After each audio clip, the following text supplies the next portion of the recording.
I have two guests with me.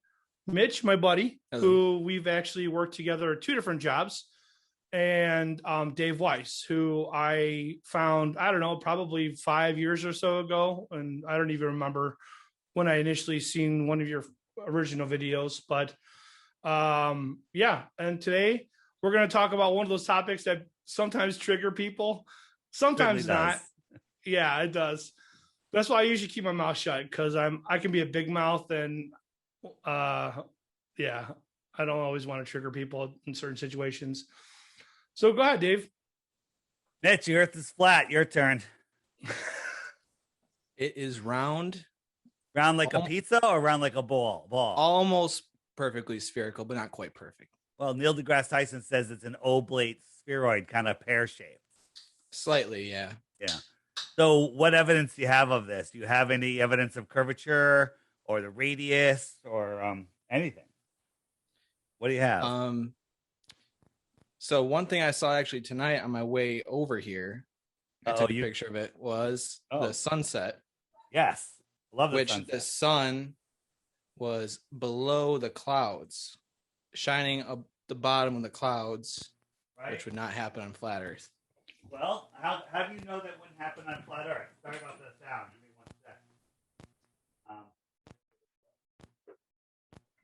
Sorry about that. I'm back.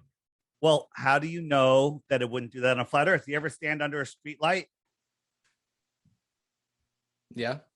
And the street light that's a half a mile down the road, is it over your head or is it at eye level? I mean, At eye level. You can admit that. It's okay. It doesn't mean the Earth is round or flat.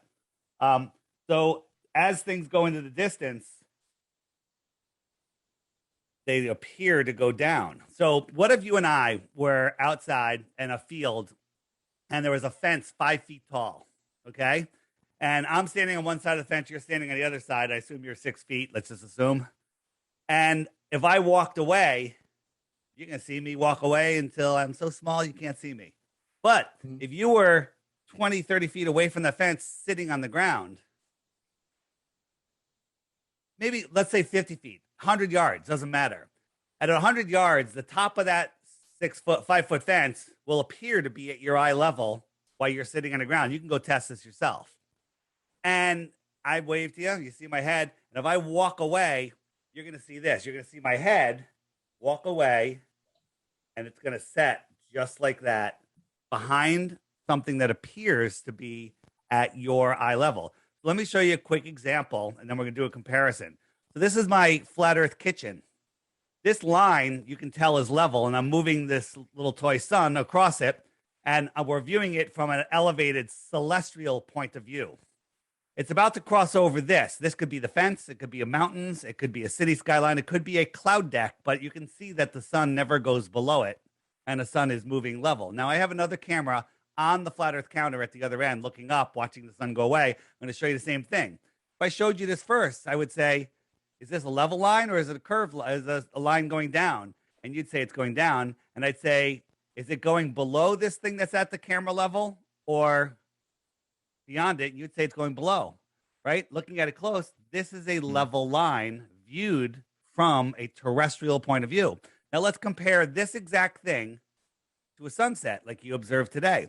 As the sun is going away, it goes down and it goes behind, not this apparent horizon, but this apparent horizon. This is either cloud deck, which it is, or it could be mountains that just don't, the light going, bouncing off of them can't reach your eyes. And the sun is just going beyond it. And it all merges into the horizon. So by your original opening statement, you said, I saw the sun set below what appeared to be a horizon. You didn't say it that way, but that's okay. And what I meant was the sun was shining on the bottom of the cloud. Well, so that's another false belief. There's many times after sunset, the tops of the clouds appear to be lit. These are just optics of the sky. There's a whole bunch of different ways it happens. And I'll show you where you can find the videos that will explain this and show it in many, many different examples.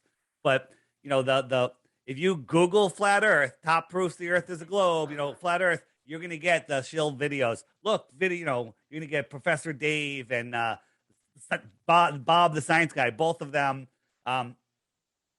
pretty bad guys that are just doing work to stay out of jail. And their work is to deceive minds. That's basically what their work is.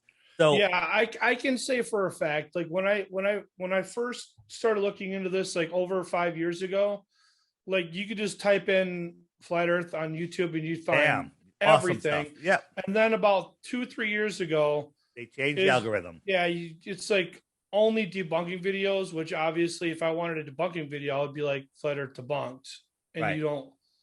And it's like, yeah, their algorithms are completely changing. You can't find any quality stuff unless you've already subscribed to somebody who's whatever does flat Earth content. And it's and you miss their videos some of the time too. So yeah.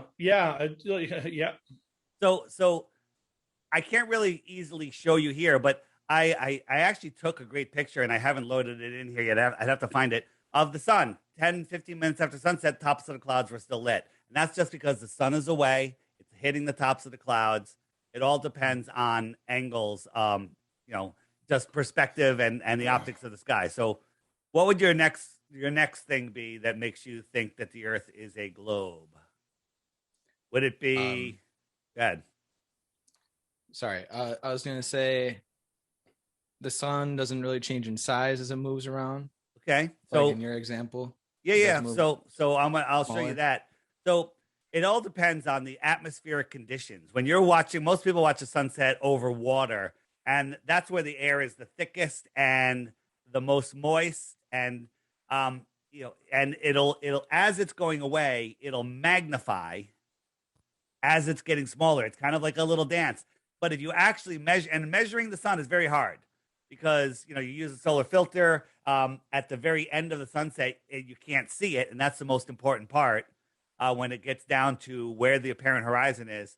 And other times it does get smaller. Sometimes it gets bigger. It all depends on the atmosphere. But here's a soldier in Afghanistan, super dry, elevated plane, and he watched the sun. This is sped up a little bit, and it just went away. I mean, that guy filming would have to believe that he's falling over backwards faster than the speed of sound, when in fact the sun is clearly going away, clearly getting smaller, right? Yeah, see, in here in Wisconsin, it's like generally much more humid than a climate like that. So we never see something like that, almost ever.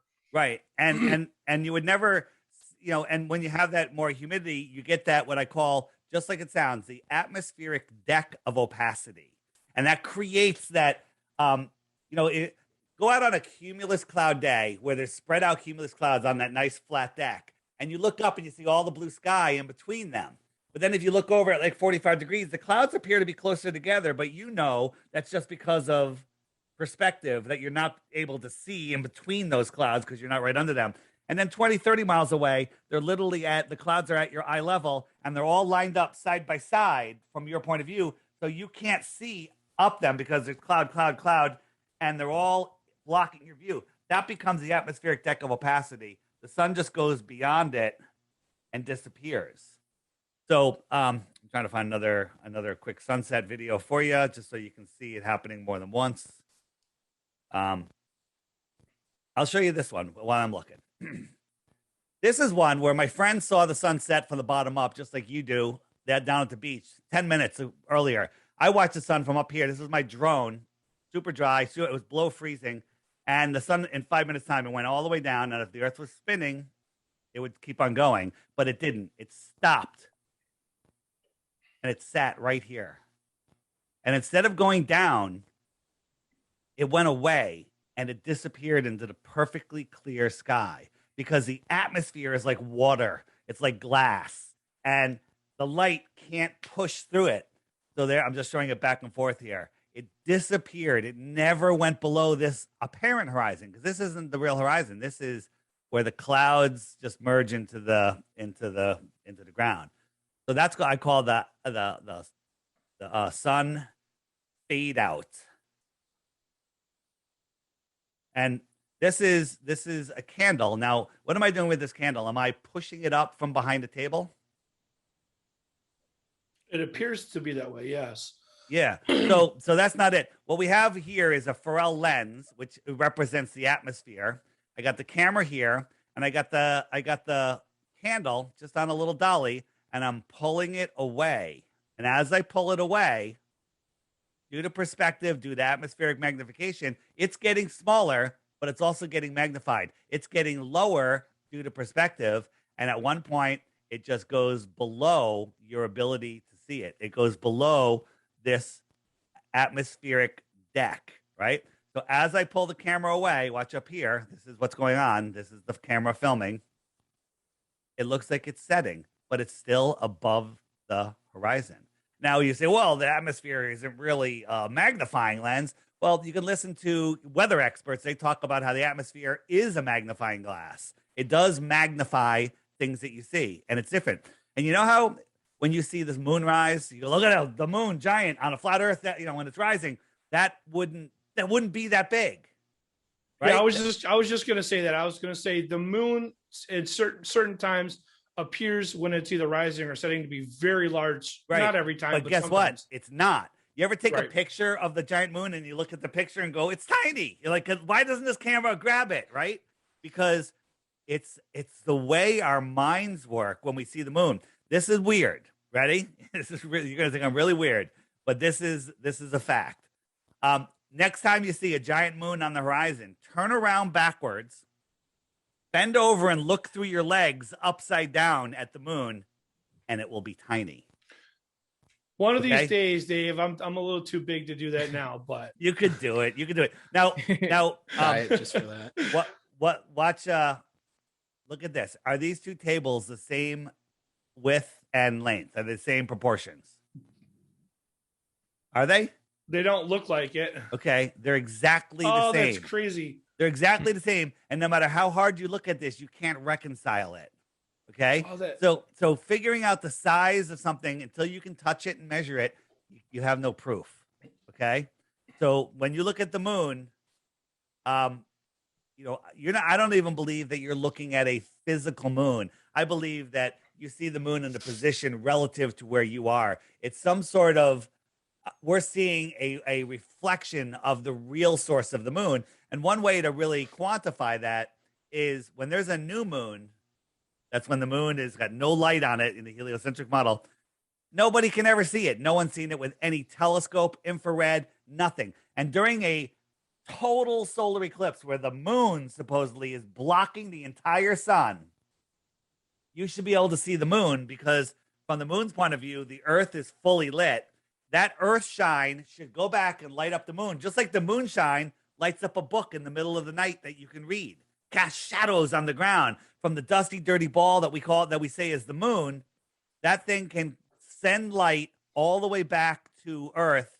Well, how come the Earth, brighter, 6 times bigger, doesn't light up the moon? No one's ever seen the moon. And that's because I don't believe that we're seeing the moon in front of the sun. I think it's something completely different.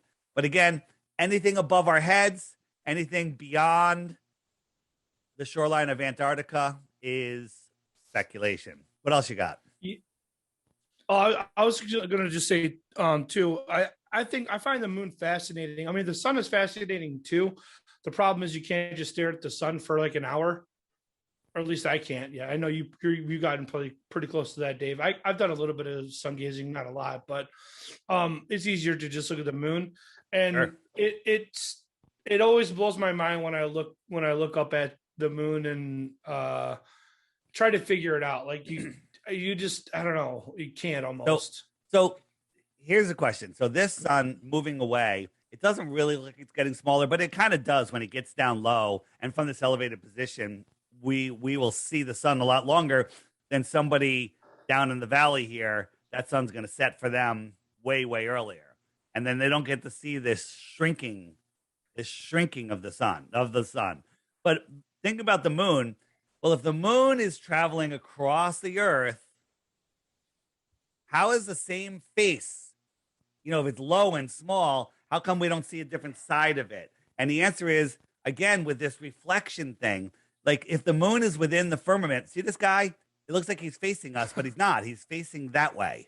He's facing straight forward, but it looks like his body's facing us. So if he was the moon and then somebody walked over right in front of him, it's the same face. If you drew a moon right on his chest, that's the moon. It's facing wherever you are.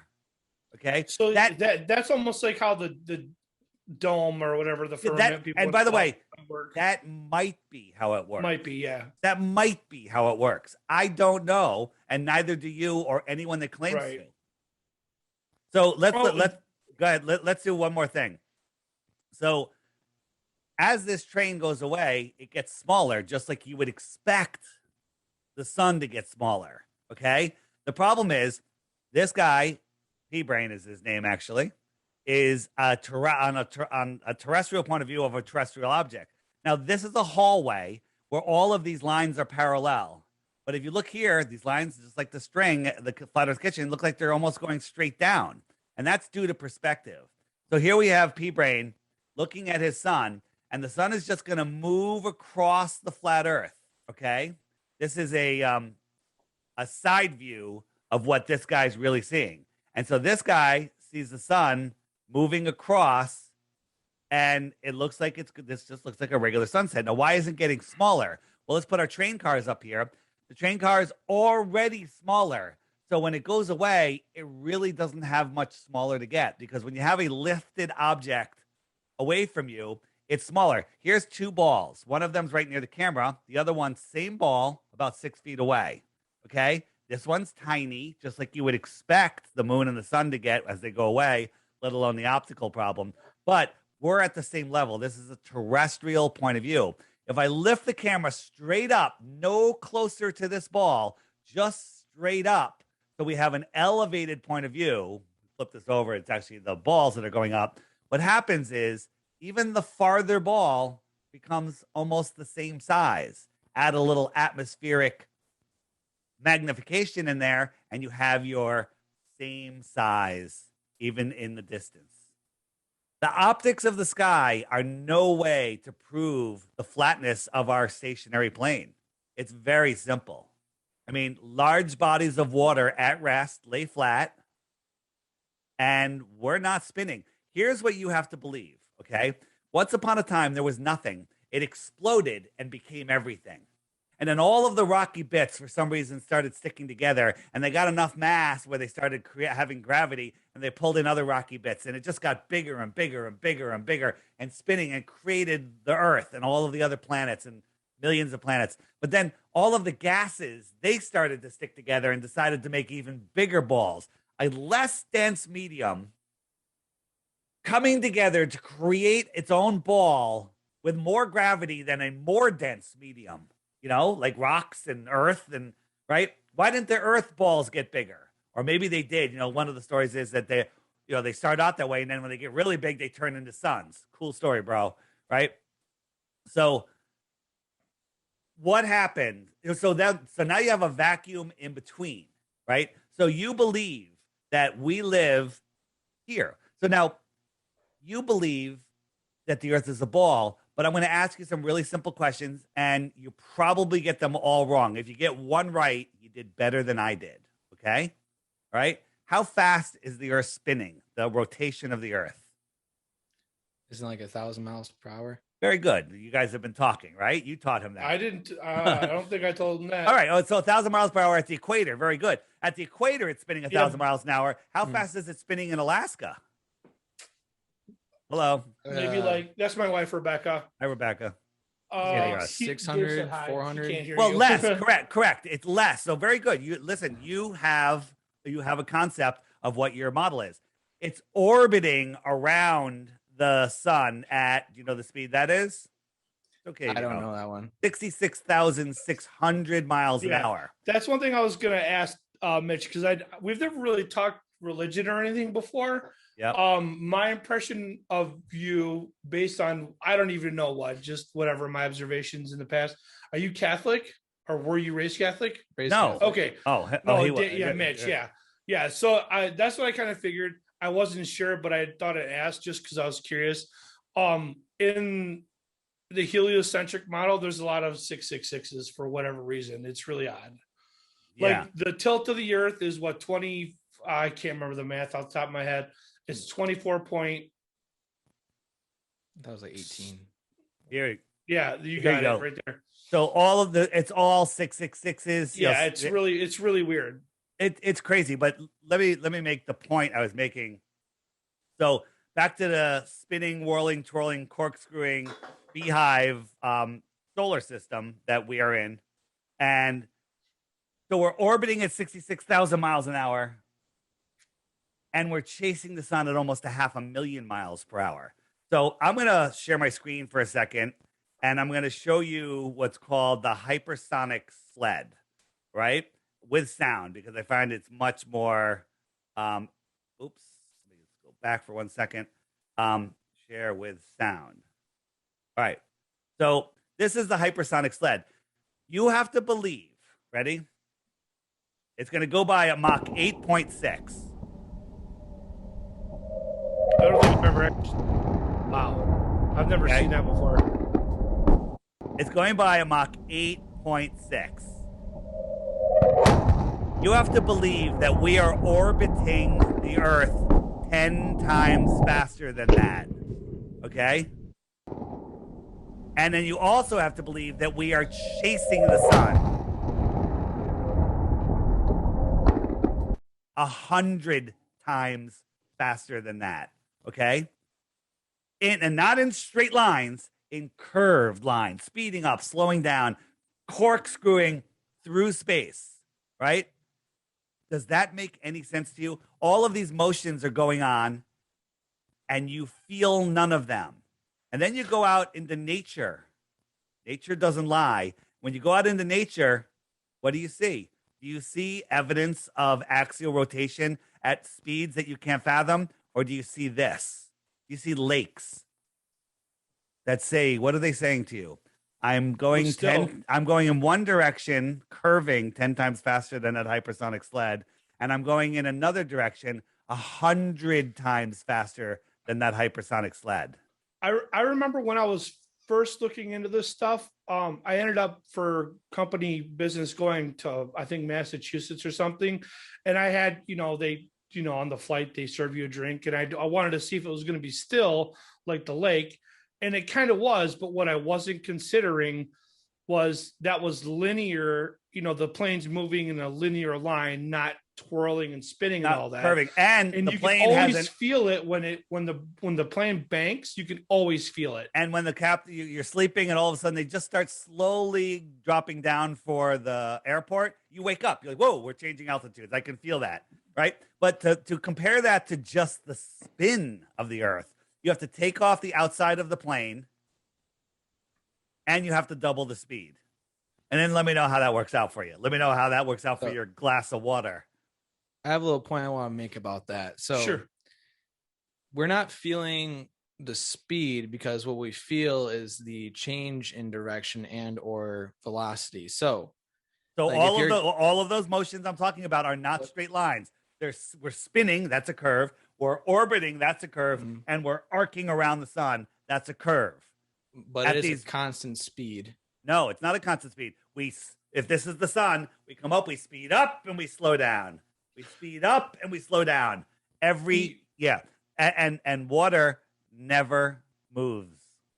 I think the distance changes slightly in the orbit, but I think the speed is still the same. Kind of like a racetrack. Cool story, bro. But anyway, so what I was trying to say is if you're in a car got your set on cruise control and you're not hitting any bumps, you're not even going to be able to tell you're going 70 miles per hour. You could throw a ball to the back seat to somebody, same way. Right. Now take off the outside of the car and speed it up 10 times the speed. And go in a circle and the car spinning. And take a turn. Yeah, but that doesn't...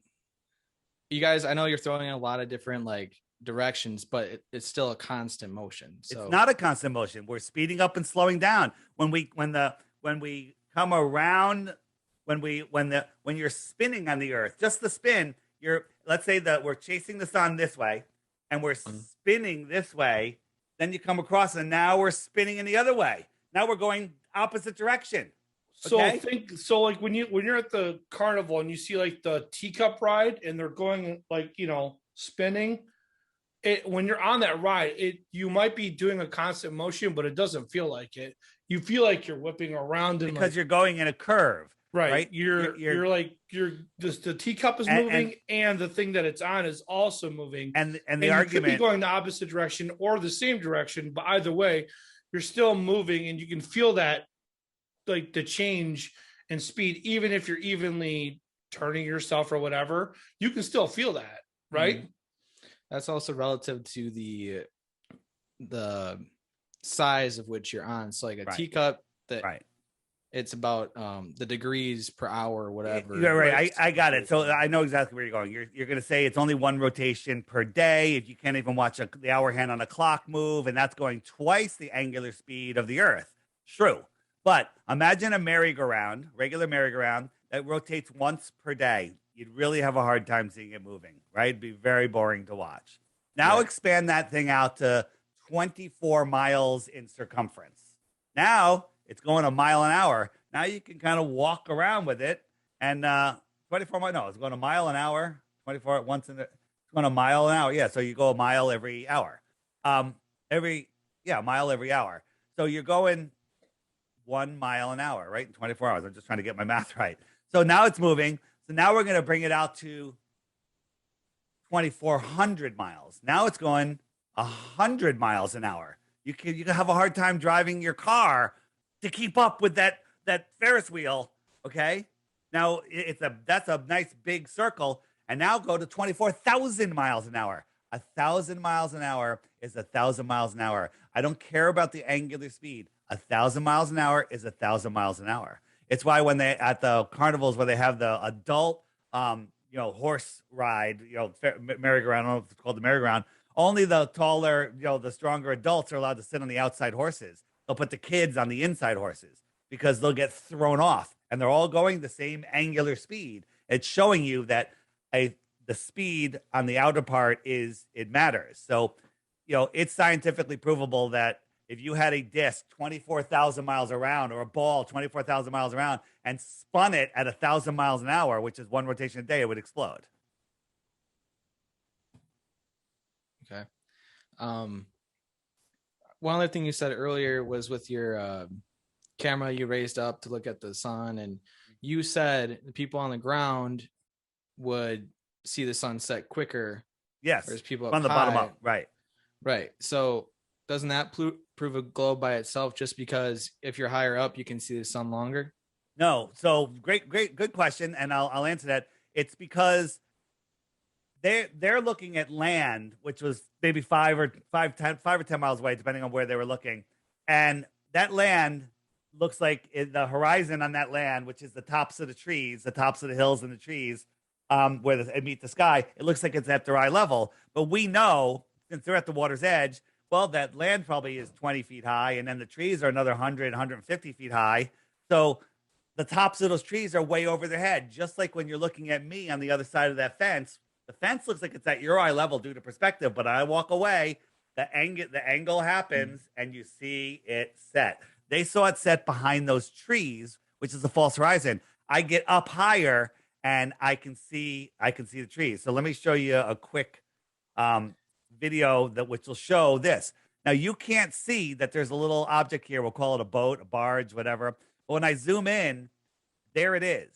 Okay, and this is even without atmosphere. This is just miraging on this table. And I zoom out, the angular size gets too small, and then it disappears, and you can't see it. But if I stood up, oh, there it is. Okay, there it is. So here's a thing you can do. Go to a big football field and get a football and put it on the 10-yard line. And then you go on the other opposite end zone and lay down, put your ear on the ground and look at the football. You'll see the football, and the football will be sitting right on the horizon. You'll see that's where the horizon is. You can't see any grass beyond the football. You might not even be able to see some of the bottom of the football because the grass might be miraging it. But then if you stood up, you can now see from the 10-yard line into the end zone. You just could see farther because you increase your angular size. The higher up you are, the farther you can see on a flat plane. Now, if you were on a ball, I don't know how much farther you'd see by raising up high. If a boat was going over a ball, it would disappear from the bottom up. Bill Nye, the lying guy with the bow tie, wasn't lying. He was lying about that. But we don't live on a Narnia ball, okay? We live on a flat plane. Everything that we see tells us the Earth is stationary, the Earth is flat, large bodies of water at rest, lay flat. What else you got?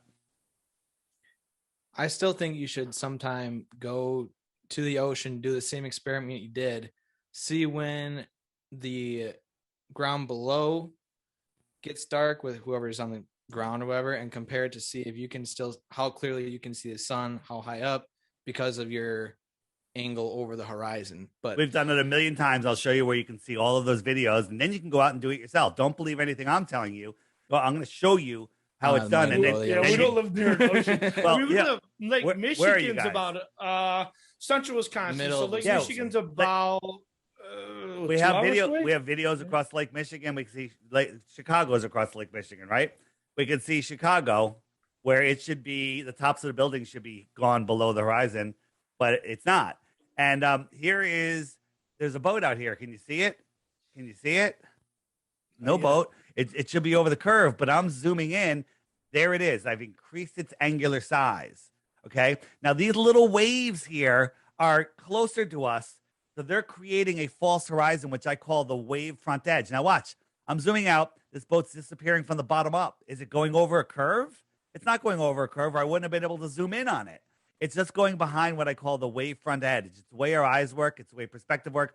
Now a baller would say that is over the curve, but it's not. It's still right there. Now on a ball, 24,901 miles around, with absolute perfect clarity, no humidity, perfectly calm water, a 6-foot tall person standing at the edge of that calm water should be able to see, careful in these words, no farther than 3 miles, because the curvature rate of the Earth says at 3 miles, there's a 6-foot drop. So that person should see a physical horizon no farther than 6 feet, no farther than 3 miles. Well, when you watch the sunset, you're not seeing it go behind something that's 3 miles away. And the other thing is, if you get up higher, you can see farther because it's flat. You're just looking across a flat plane. But the thing is, we can see things. We can zoom in the things that disappear. Here's what I'm trying to show you. If I walked around that corner and you were standing right here, you can't see me because I went behind this physical border. I'll give you any magnification telescope. You can't zoom in because this is a physical horizon. So we'll flip this over, make it the Earth.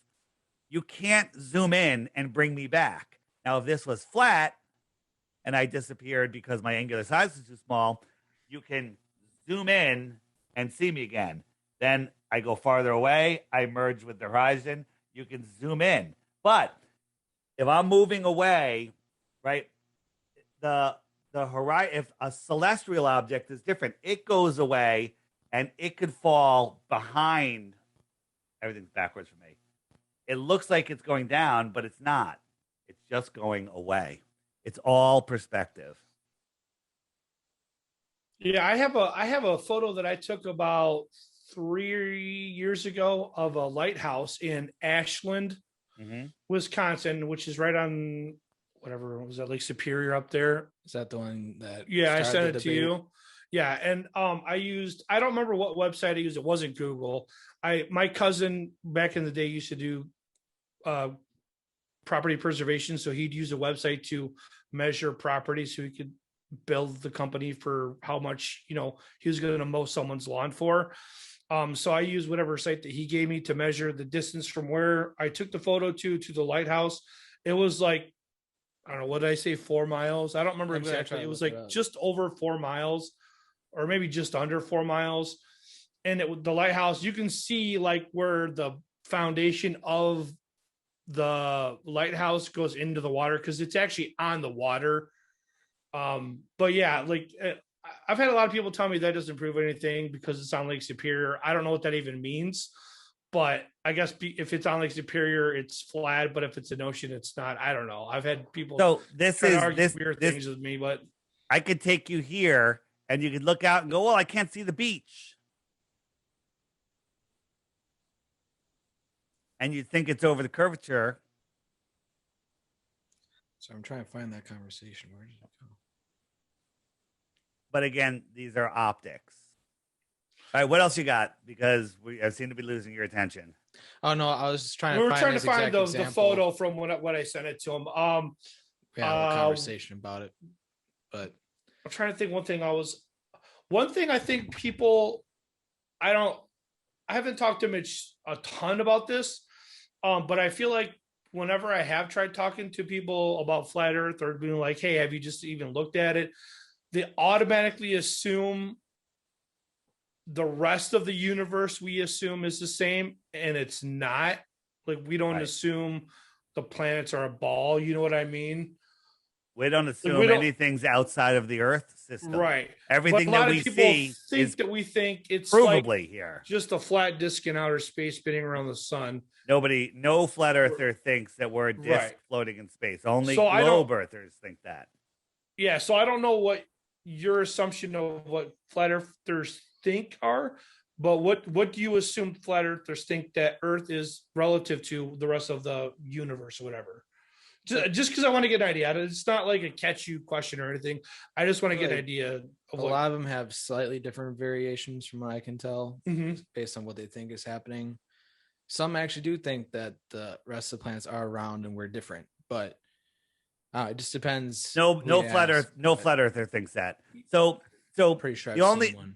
Well, there might be some idiots or some shills out there, but no real serious flat Earth researcher thinks that, because we don't believe planets exist, because we've never seen them. No one's ever seen them other than NASA has given us photos. This is the famous photo of Jupiter that they gave us in 2014, and it's supposedly a gaseous planet, gases spinning in different directions. But 2016, they gave us this picture, said, hey, this proves that Jupiter has a magnetic core because we could see the northern lights. Amazing job they did. This is really from NASA.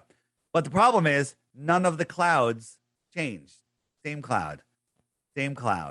Okay? None of the clouds changed in over 2 years. So that doesn't prove that the Earth is flat or anything. It proves NASA's lying. Okay? Right. If my favorite one is Pluto. Pluto. Yeah, so that's here's my Pluto, favorite one. And it happens to be a desert or whatever this is that looks like the dog Pluto. That is just a coincidence. This is an actual photo, official photo from NASA. Okay? They're mocking us in many different ways, right? And so when you look up, that's not what you see. You look up, you see a very bright light in the sky. So you have to believe. Think about this. This is what they say. This is a time lapse of maybe it was a Voyager going by, and this is Jupiter, a dusty, dirty, non-reflective surface. If you were on Jupiter, the sun would be really small because you're really far away from the sun compared to looking at the sun from the Earth. You're closer, right? If this was the sun on Earth, this is the sun on Jupiter. It gets smaller. So you have to believe that little small sun is lighting up Jupiter. That non-reflective surface is reflecting back to Earth. If you know anything about the inverse square law of light, light separates and becomes weaker and weaker exponentially as it goes away. So that dim little sun lighting up that non-reflective gassy ball Jupiter, that light is reflecting back to Earth, and it's brighter than any star in the sky. Go look up Jupiter. It's been in the sky, in the night sky. It's brighter than any star. That is scientifically provably impossible. Possible. I like that.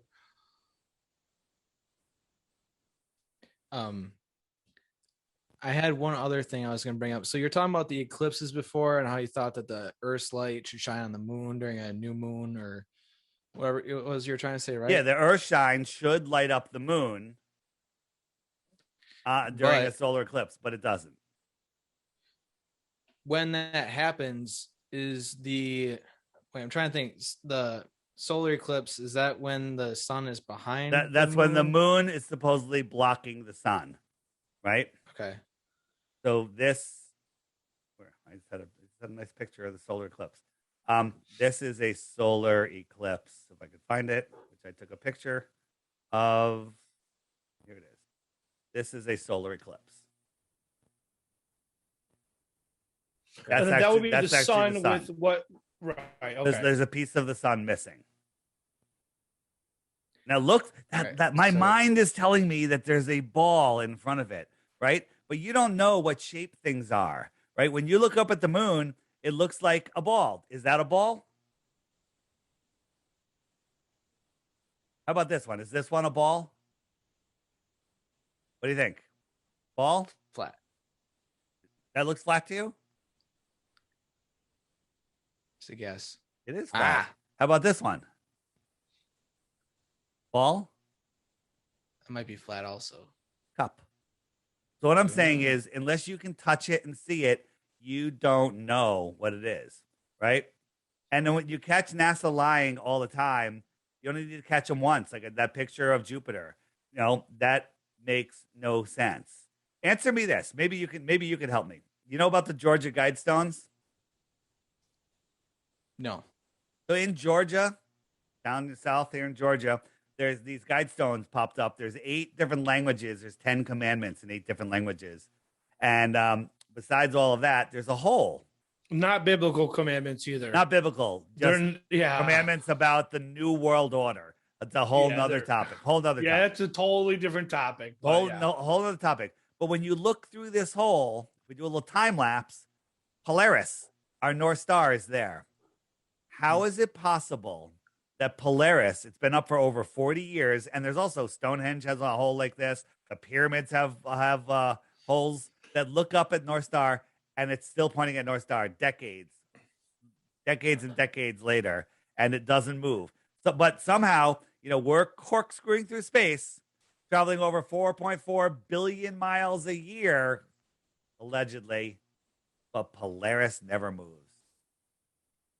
It's because Polaris is so far away. It doesn't move. And it's perfectly at the I don't even need you here to give you the answers because you are so programmed just like everyone else. All right. So I'm gonna make you use your mind. Are you ready? Yep. Okay. Our sun, if it was right next to the Earth, if it was right over the clouds, it would fill the entire sky from your point of view, right? Because it's giant, right? If the sun was a mile over your head, would it fill the whole sky? Yeah. Okay. Then I move it 93 million miles away, and it's now the size of a coin held at arm's length, right? Just like we see it. Okay. If I moved it another 93 million miles away, how much smaller would it get? Half the size. Okay, let's say half the size. You're wrong. It's more, but let's say half the size. If I moved it 24 times farther than that, how much smaller would it get? It'd be very small. It would be its angular size would be far too small to see. Forget the inverse square law of light issue with it getting dimmer and dimmer and dimmer. But at 24 times away, that is 3 light hours. So our sun is 8 light minutes away times 24, 3 light hours away. Our sun is too small. And how far away? 3 light hours. Hold on. Polaris. No, let's not even talk about Polaris. Okay. No, let's talk about Polaris. Polaris is 46 times bigger than the Earth. Let's round up, say 48, because 3 light hours times 2 light days is 6 light days away. Polaris would be scientifically provably too small to see, ignoring the brightness issue. We'll just pretend the light stays bright as it travels and it doesn't spread out and get weaker. Okay.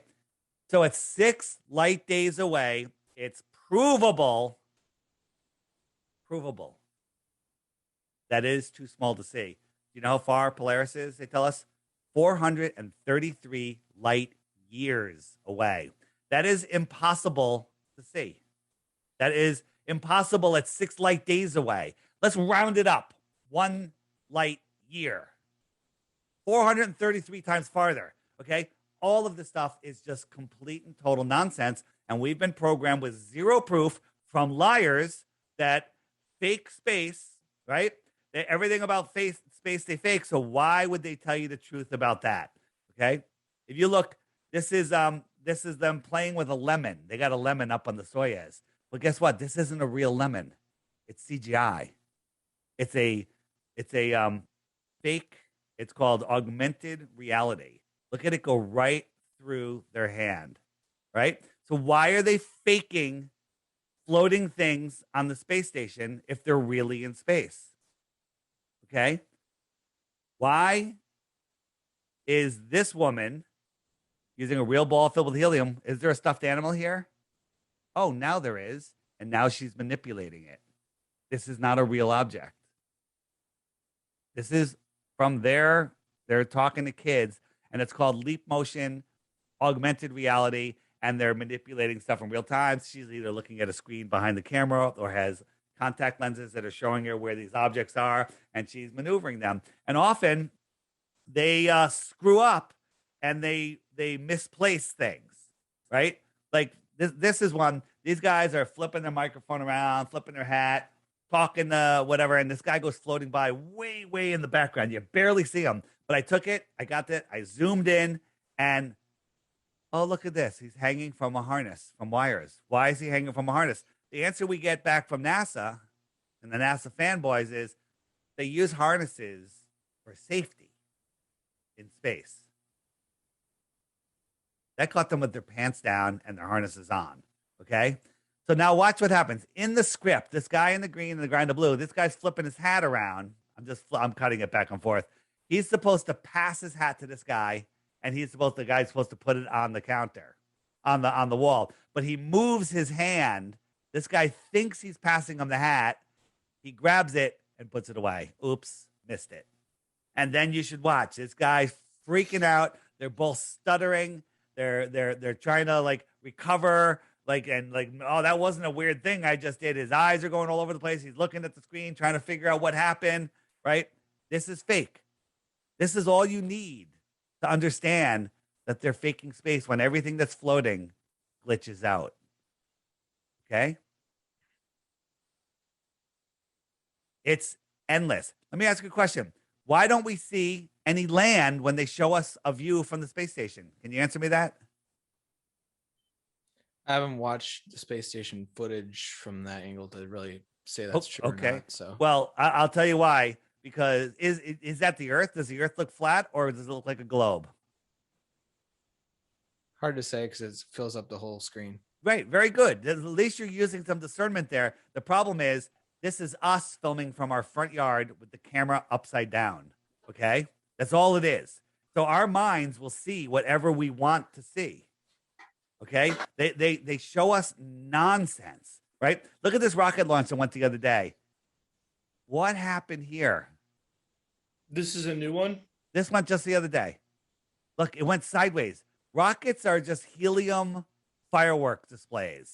Yeah, okay? I have to say, Dave, thank you for when you brought that up to my attention about the helium in the rockets. It kind of blew my mind because if you watch like a missile, which is basically a rocket, they don't go slow at all. Like they go super fast, right? Really fast. They're like maybe not like a bullet fast. I don't know because they're different sizes, right. And you can't see a bullet. You can see a missile maybe, but I mean missiles they go fast, and the rockets go so slow. It's like, what the heck is going on? It's pathetic. And sometimes they're launching a big helium balloon. Sometimes they're launching a CGI object. If it leaves a big trail of smoke, most likely they launch something. But if it doesn't leave a trail of smoke, other than the smoke that comes out of the ground, and notice, edit, back and forth. Look how slow this thing's going. Look how clean. This little gas flame, right? This is all smoke coming out of the ground. Is pushing this thing up. Look, cut, far camera, close camera, adult camera. Now look, like, watch the smoke, watch the fire. Look how high we are. And then watch. It's already turning off. This thing is like 40,000 pounds. Free falling. Now, this is free falling. Look at the smoke coming off of it. Look at the speed it's going. It looks like it's moving a little bit. Watch the next cut. Next cut. Look at the steam coming off this thing right now. Is this thing free falling? If you threw a Chevy truck off the Empire State Building, would it look like that? Oh, look how high it is all of a sudden. Okay, the onboard camera. And now, this thing is free falling. This looks like Jason and the Argonauts, okay? What is this supposed to be doing? This is supposed to be a test flight of the rocket that's going to go to Mars. Elon Musk. Now watch. Oh, okay. The 3 engines come on. The camera somehow gets right underneath it. It's going to edit. Watch, here comes the edit. And who's filming this? Two of the 3 go out. Now look at the smoke. Ask yourself how fast this thing is moving. Look at the flames just billowing. This is like a firework that's just not working well. Look at all the CGI smoke that just pops up and then it lands upright. Now you have 2 choices. You can be willfully ignorant and think this is real, or you can say, all right, they faked it. And now you have to admit they're faking everything. I mean, China landed on Mars. China landed on Mars. Somehow they got a camera there to film it. This is what they showed us when they landed on Mars. If you saw that in a movie, would you ask for your money back? I wouldn't go to the movie to begin with, but yeah. What else you got? I had something. Oh, so if you believe that the sun is as close as you say, I don't know how close it is. Do you? Well, I think it's really far away. How far? You guys say it's how far away enough. Is it? How far away is it? What did you say? So I told you don't even know. 93 million miles. Yeah. 93 million. How did they figure that out? I mean, I'm not a mathematician. I haven't. You don't have to be a mathematician. Who figured it out? Do you even know? The answer is nobody figured it out. They made it up. They keep changing the numbers. And after the last eclipse, some amateur astronomers, which are the honest ones, are like, I did the math, and the sun is not 93 million miles away. It's farther, or it's bigger. But they can't change it now because they'd have to change every orbit of every planet and every moon to match. Because, they say that the sun is 400 times bigger and 400 times farther than the moon, and that makes them look like they're the same size, right? You got the sun and the moon, and when they eclipse, they're the same size. That's because one's 400 times bigger and 400 times farther. Now, in a heliocentric beehive universe, what are the odds that they're going to pass together? I'll tell you what those odds are. There's 0, but let's say they're 1 in a trillion, okay? There's 0. What are the odds that they're going to do that again in the same year or every, there's eclipses somewhere every year. It happens again and again and again. These odds are 0. Then the pattern of eclipses repeats. Listen carefully. The pattern of eclipses repeat every 18 years. Okay? In a heliocentric beehive universe, solar system, that makes no sense. Why would they keep repeating? Why would it repeat? Right? Forever and ever and ever. That sounds like a well-designed sky clock. You ever hear of the I was just going to bring that up. Go ahead. Antikythera mechanism? They found this off of Greece. Fossilized. They X-rayed it, MRI'd it. They got all the parts. They rebuilt them, and it keeps track of all of the movements of all of the eclipses, the phases of the moon, the positions of some of the planets, and it shows the Soros cycle and whatever the other cycle is, both around 18 years. What's it called again? A Soros cycle, I believe. Soros cycle? Okay. Yeah. And so this proves another thing. There was an advanced civilization here before us. Yeah, wasn't that buried in, I don't know, the ocean or something? It was off of Greece, off of the island of Antikythera, and that's where they found it, yes. Interesting. All of our history is a lie. You believe we live on a globe, but you haven't been able to come up with one reason yet that I haven't been able to explain away if you've been following. I have. I'm trying to get at, so when you say you think that the sun and the moon both move on their own around the earth, approximately how far away do you think that is from I don't Earth? know. I don't really have or size. I personally think that the sun that we see is within 100 miles of us, but I don't know because if everybody sees it in a different position for themselves. If we send a balloon up to 120,000 feet, the sun's never above us. It's always right here. It's right there. Okay. And so how is that possible? Right? It's does that mean it's at 130,000 feet or something? Well, if you think about the person down on the beach down there and the height that this thing really is, I'm like, that's kind of too far away. And that's at 130,000 feet. All right. So looking up at the sky is no way to figure out the shape of the earth. But looking up at the sky does prove some things sometimes. This is called the Go Fast rocket. Lots of controversy with this rocket. It's an amateur rocket. But this is something that you'll see that NASA doesn't give you, an uninterrupted feed. Yeah, camera, notice how fast it's going too. Yeah. Well, and people say that's because it's smaller, whatever. Rockets are rockets. All of a sudden, it seemed to hit some thicker plasma, but that's not the real thing.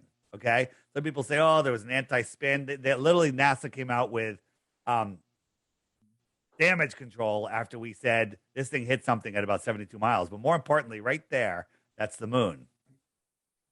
Mm-hmm. This was took off in Arizona. And the moon during that time was over New Zealand. If you're on a basketball and Arizona was on the top of the basketball, this rocket is a millimeter, less than a millimeter over that basketball. And New Zealand is underneath the basketball. How can it see the sun? I mean, how can it see the moon? It's because the earth is flat. And when you're up high enough, you can see across the plane. So my question would be, how come there are times you can see the moon and the sun at the same time of day? Perfect. Good question. I'll answer it. So here is my app, the Flat Earth, Sun, Moon, and Zodiac Clock app. And if I turn the time lapse on, you'll see that the sun circles around and it laps the moon once every 28 days. So right now, the moon and the sun are in the day sky together.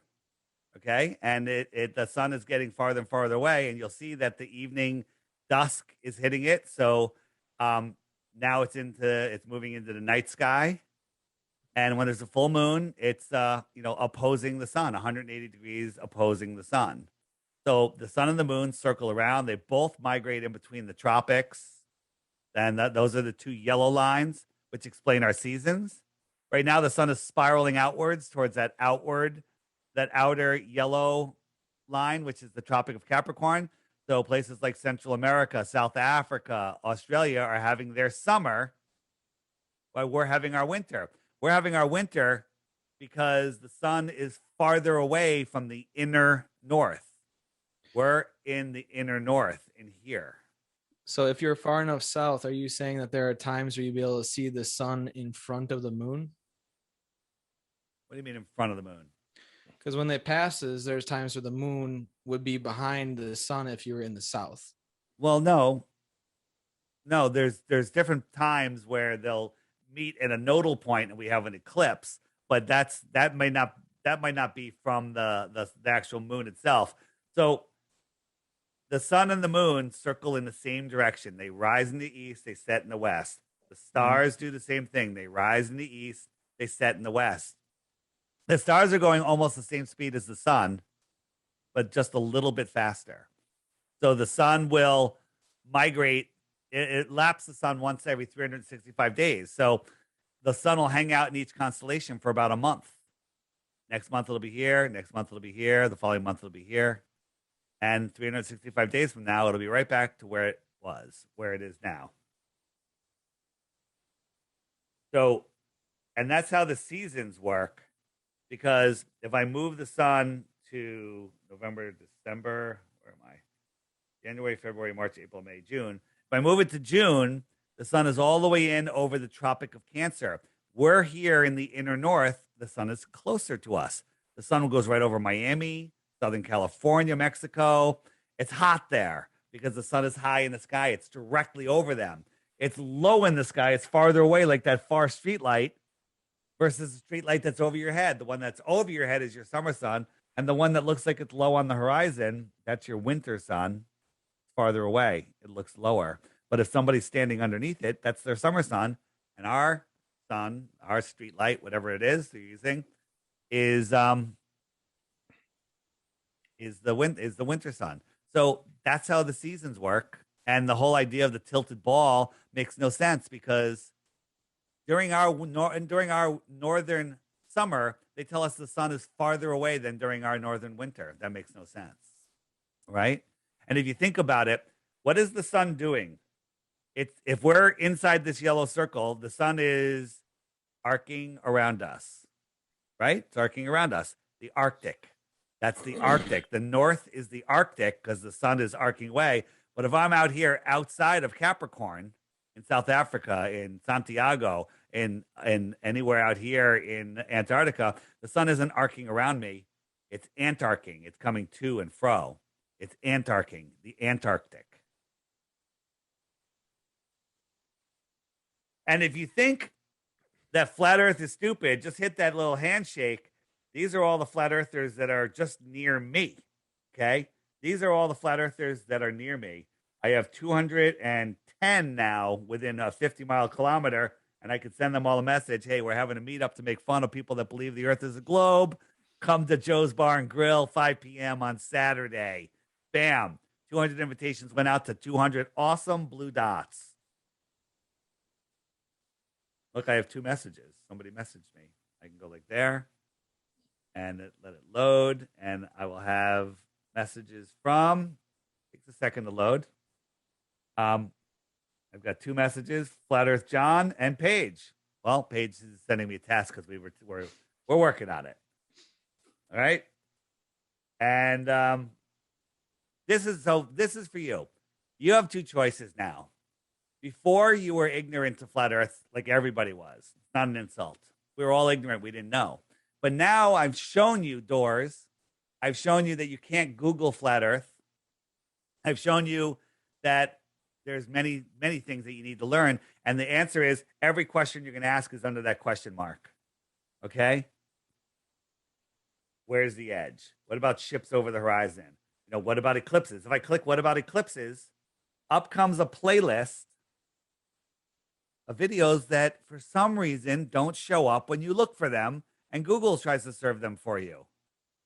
Okay? These are videos that will teach you about what you're not seeing, what you are seeing, and this is stuff that Google doesn't want you to see. Okay? It has tons of stuff. The middle right, mud floods. Mud floods, what's that? That's when there appears to be some sort of cataclysm that happened in the 1800s. Not sure if it was worldwide at the time. Hit that button. Tons of videos there. You can scroll down. Other stuff, biblical cosmology, all sorts of stuff. If you go and see Professor Dave or Simon Dan video, like, oh my God, they're making fun of flat Earth, and you buy it, you're just being gatekept. But over on the left-hand side, debunking the debunkers, those are all of their videos taken apart meticulously, showing you how they're using mind control on you. If you like books, we got books. Just added this kid's book, ABCs of Our Flat Earth. My favorite book is, of course, 16 Emergency Landings That Prove the Earth is Flat. Also, I wanted to ask you one other thing about your model before we go. Go ahead.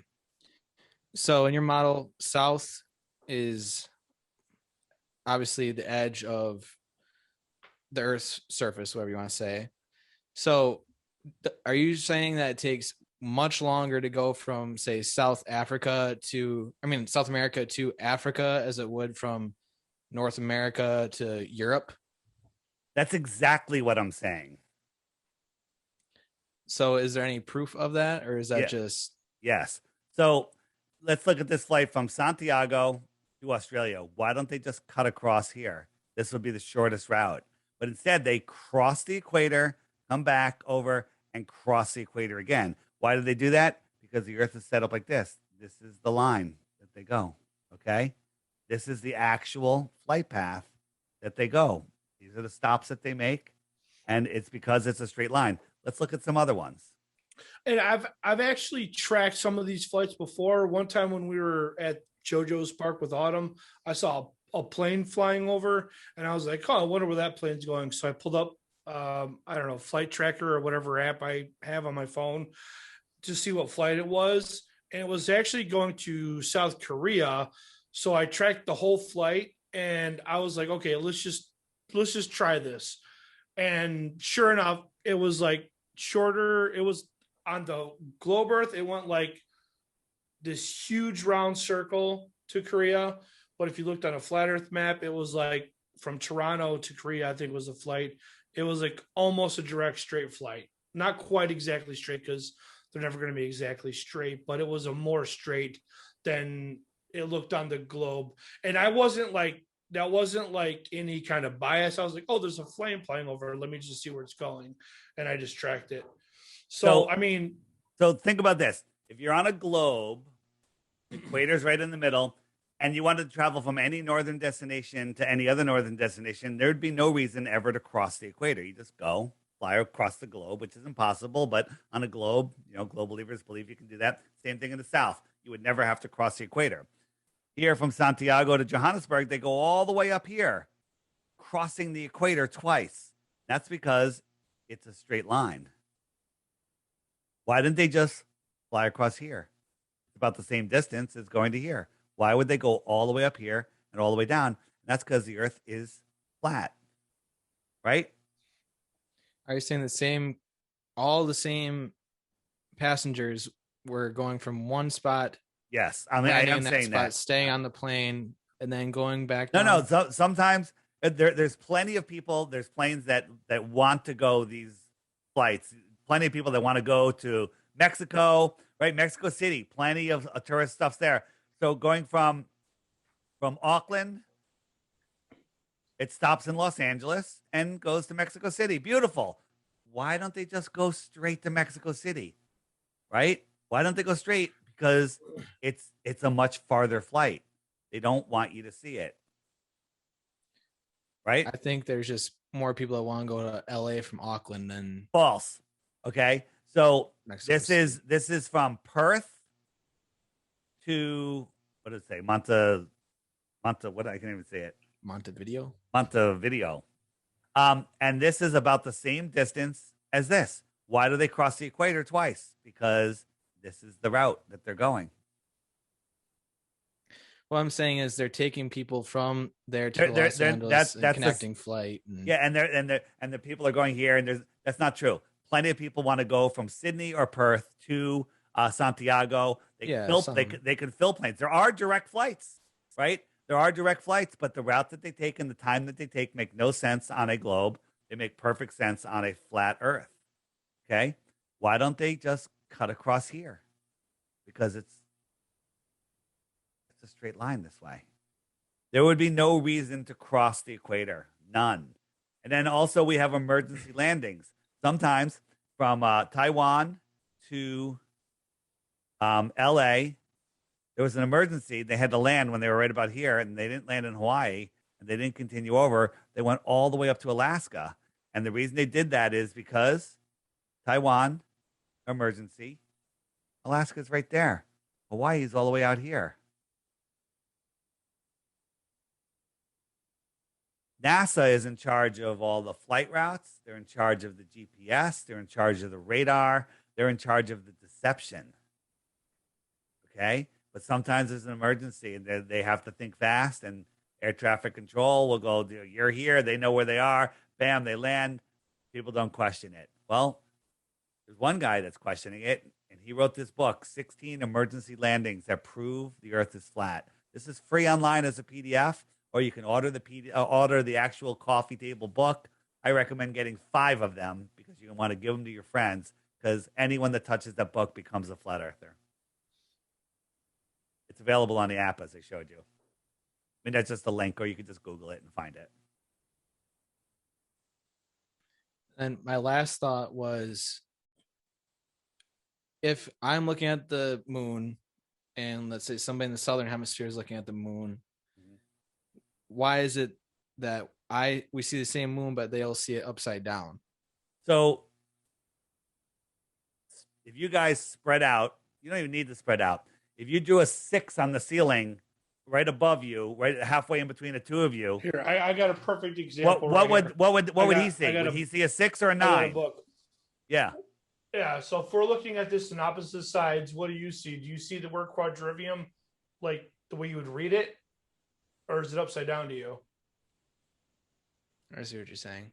Yeah. So like if Very I check good. the other way, Good job. Good job. So if you're on the southern something hemisphere about and it, I'm I on the can't northern remember. hemisphere, we're looking at the same object, but I'm now, because I turned it around, I'm seeing it upside down and you're seeing it the way that you would read it like a normal That's simple. American. Yeah. Next. There was something else too. I can't remember the point now. But Were you going to say why do people in the South see different stars than the people in the North? I'm gonna go take a piss real quick. You guys go ahead. I'll be right back. I'll allow it. I'll allow it. All right. Thanks, Dave. Sure. If you have. All right. So imagine you and I are in a room with 10-foot high ceilings, normal room, and it's got recessed lights, and we'll say those are the stars. Right? Now expand that room to the size of a city. And I send you 5 miles that way. Well, in less than a mile, the ceiling is going to merge with the floor, and I'm not going to be able to see you because of the angular resolution limits of our eyes, perspective. You're gone. You're 5 miles away. I can't see you. Now, if I had a zoom camera, I could zoom in and see you. But I say, okay, look up. What do you see? You're not going to see any of the lights that I see, and I'm not going to see any of the lights that you see. That's why you see different lights in the south and the north. All right. I just feel like pretty much everything you've said can be true for both models, and so that's why no. Some things are true for both models. Some things can only be true on a flat Earth. We can see things too far, so that's not true on a globe. On a globe, you can't see something, the horizon beyond 3 miles away if you're a 6 foot tall person, but we can. We're seeing things 20, 30, 40 miles away, 50 miles away. Some people are seeing things hundreds of miles away with infrared. Here's a spot in Aluja, France. And according to Globe Math, Mount Canigou, which is out here, on the top of it should be a mile below the curve from this altitude using their Earth curve calculator. Okay? But there's 2 times a year when the sun's migrating between the tropics where the sun lines up with this viewing point and Mount Canigou. And as it moves away, the light that's bouncing off of Mount Canigou isn't bright enough to push through the atmosphere. So you just see sky because the light can't make it. But the sun is brighter. And you'll see that the sun starts backlighting the mountain. And here's the mountain. It's always there. You just can't see it unless the sun is backlighting it. And right there where the mouse is, that should be a mile below the curve, according to Globe Math. Now, the Globers say, well, the sun is already set and the mountain is over the curve, but it's refracting up at eye level, okay? That's not refraction. Look, the sun, it's blocking the sun, right? It's there. The earth is flat, not moving, just like all of your senses tell you. We see the same stars every night on the same night of the year that we see the previous year, the previous decade, the previous millennium. I would have to see the measurements of what you're looking at, not just take your word for it. No, you should never take my word for it. But if you go and actually verify this yourself, you think, will that convince you? Go do it, because the earth is flat. It's verifiable. You can go there yourself and do it. The conversation me and Matt had back when this, it was probably about a good month and a half ago, I'd say, or probably more than that already. Yeah. But he was taking a picture of some island in Lake Superior, I believe, and he was like, "Oh, well, I can see it, and I shouldn't be able to because it's so far away." But I was like, "Well, how high up were you from the surface of the water?" And he told me approximately. So that's when I typed into the calculator, and I was like, "Okay, well, according to the math, it's pretty much exactly right because it'd only be blocking like 6 feet or something on the island he was looking at." So in the app, you hit the question mark and you say ships over the horizon button, and up come a million examples with calculations, with GPS coordinates, with measurements, with Earth curve calculator showing you that we can see things way, way too far. And again, you can go do this yourself. It's very simple. I should not be able to see the beach across Long Island Sound at 5 miles away when I'm sitting on the edge, with my camera right on the water surface, but I can. Okay. I can see underneath the white stone bridge when I shouldn't be able to see the tops of the stanchions on the bridge. Okay. I can see underneath it. Now I zoom out. I can't see it. Sometimes I can't see the bridge at all. That's because of the angular resolution limits of my eyes. Yeah, I when I was a teenager, we lived in Washington, and where we lived at was Mount Vernon. Like you could see Mount Baker from where we lived, but sometimes it was is weird. Like sometimes it looked bigger, and sometimes it looked smaller. Changes Which day to doesn't make day. any sense? Yeah, it didn't make any sense. It was just like, oh, Mount Baker looks so big today. I didn't really think anything of it at the time, but like, yeah, like It's all atmospheric conditions, right? yeah. There's more mountains here. They're just so small that they're pressed into the horizon, right? Here's, nice and dark, right? Solid, lighter, lighter, lighter, lighter, lighter. It looks like sky. It just becomes sky. There's more mountains out there. You just can't see them, right? You can't see them because the air is too thick. The light bouncing off of them doesn't push back. These mountains are all the same color, okay? But it just gets lighter and lighter due to atmospheric density.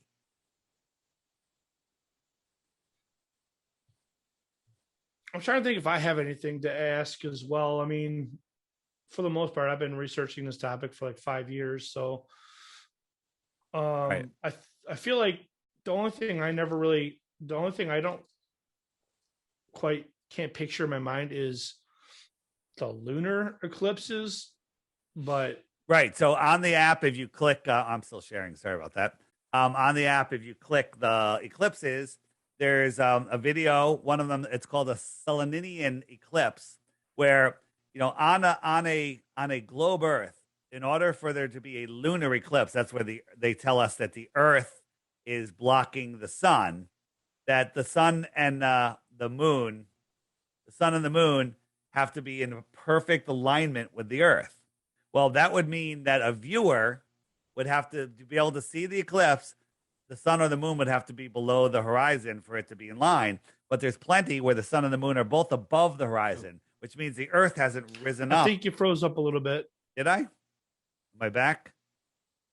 Yeah, sun and moon in line. I think this is the last thing we heard. They'd have to be. They would have to be. Can you hear me? Okay. Yep.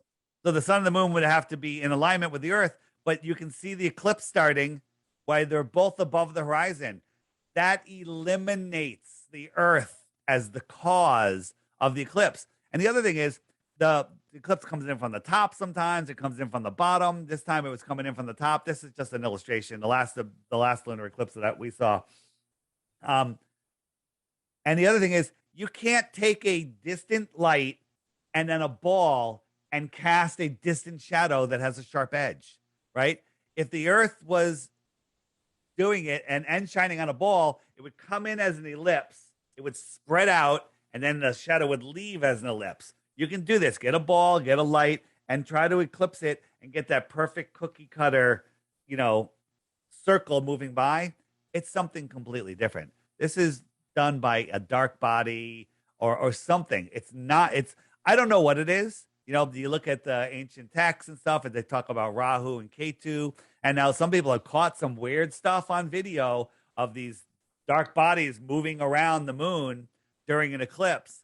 I'm not claiming to know what it is, but I can prove that it's not the Earth. And a Selenian eclipse proves it's not the Earth causing this shadow.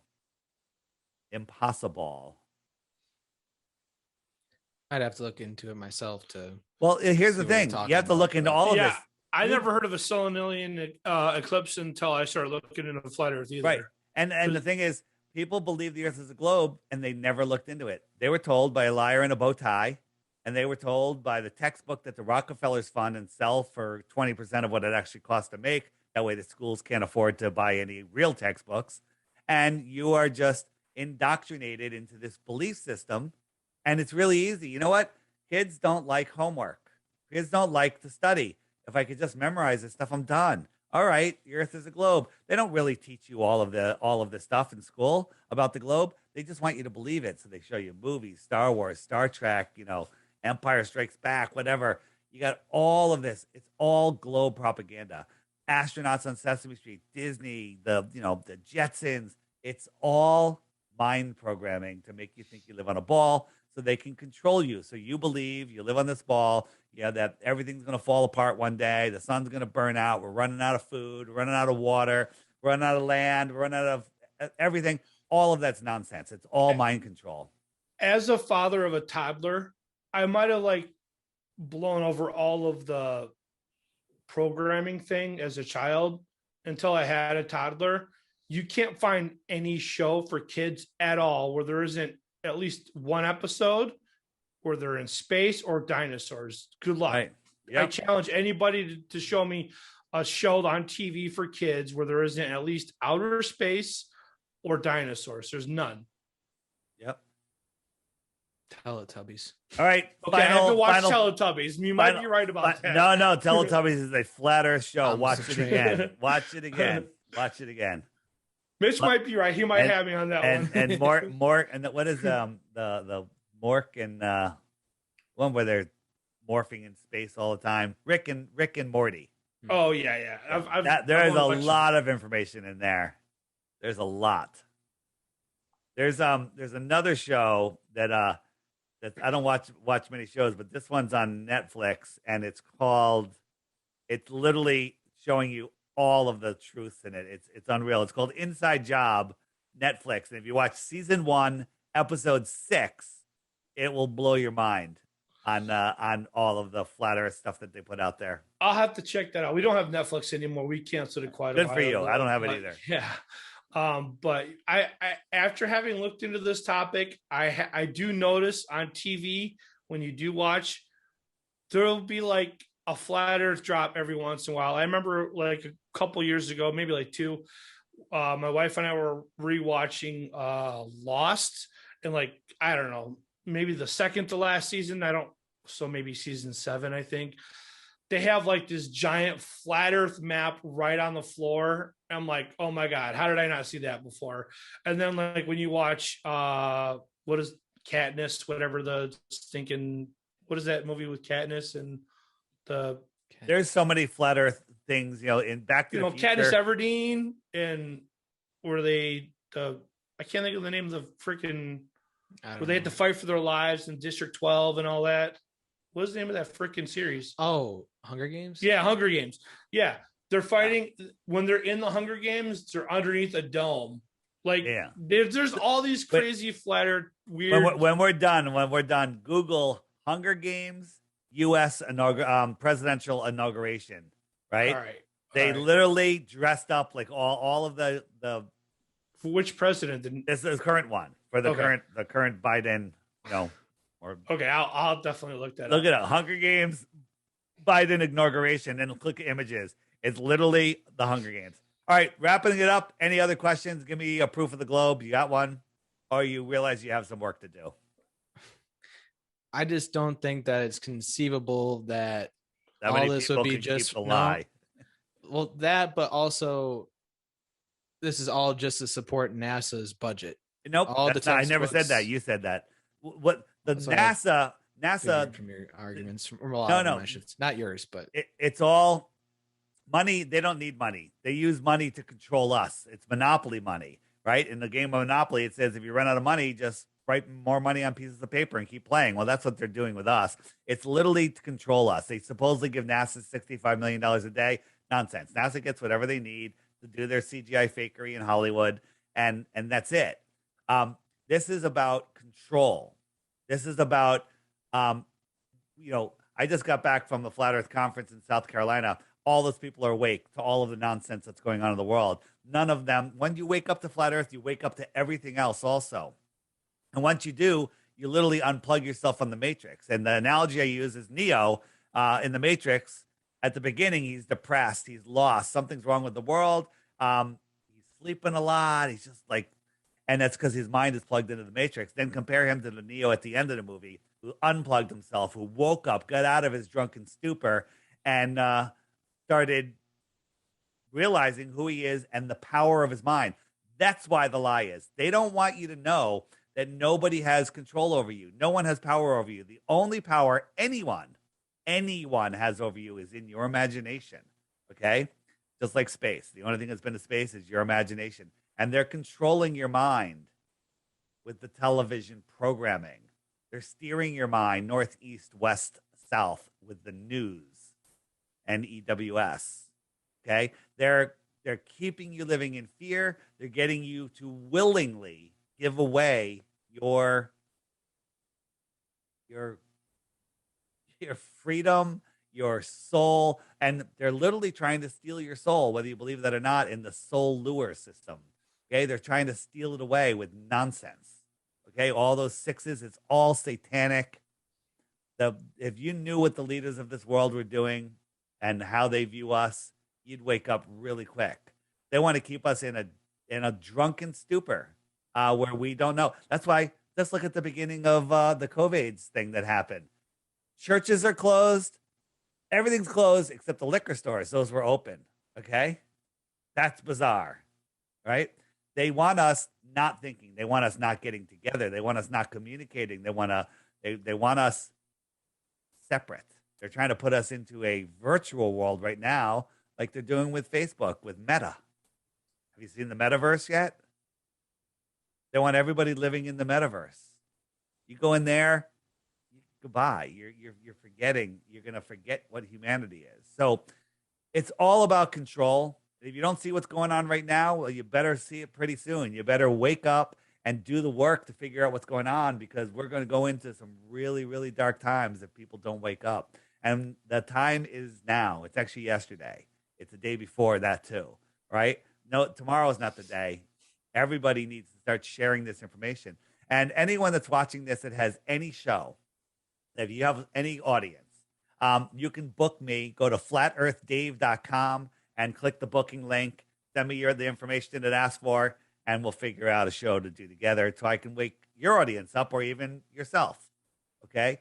I love audiences that think Flat Earth is stupid because they don't know what Flat Earth is and they don't know what their own model is. flatearthdave.com. You can find a link to the app, or you can just scan this. And I recommend getting the app. It's $3. You don't have to do the subscription unless you want to message people and meet up with other people. You get everything. It's a one-time charge. All right? Check it out. You need an iPhone 6 or better and Android 8.0 or higher. And it works on iPads too, and tablets, I believe. So there you go. Awesome. Cool. Thanks, guys. Thank you. Thank and you. we'll definitely have to have you back, because I think John was really bummed out. He called me this morning at 7:00 and he was like super bummed out that he wasn't going to be here today. Is he a flat earther or a glober? No, he's not. All right. Well, let's do His another one with him. IQ is probably like 199. So All right. I'll take it. That'll be fun. He's super smart. That's why I never tried to even debate him, because he's like twice as smart as me. I'm like, yeah, that's fine. That's fine. But here's the thing. His model is pseudoscience, right? I know. This is his model. Okay. It's a model. And this is our model. It's actual video that we put a balloon up, and we're showing actual video of the non-rotating Earth. And that this Earth is spinning 1,000 miles an hour below me. Okay. Ridiculous. It's just ridiculous. All the truth is on our side. You know, people say, well, I got a stupid question. People go, oh, there's no stupid questions. I've reverted that. All questions are stupid when you're asking about the globe. Nice. All right. Well, thank you for coming on to the Campfire Conversationalist podcast. And like I said, we'll have you back on again soon whenever we can get John back on.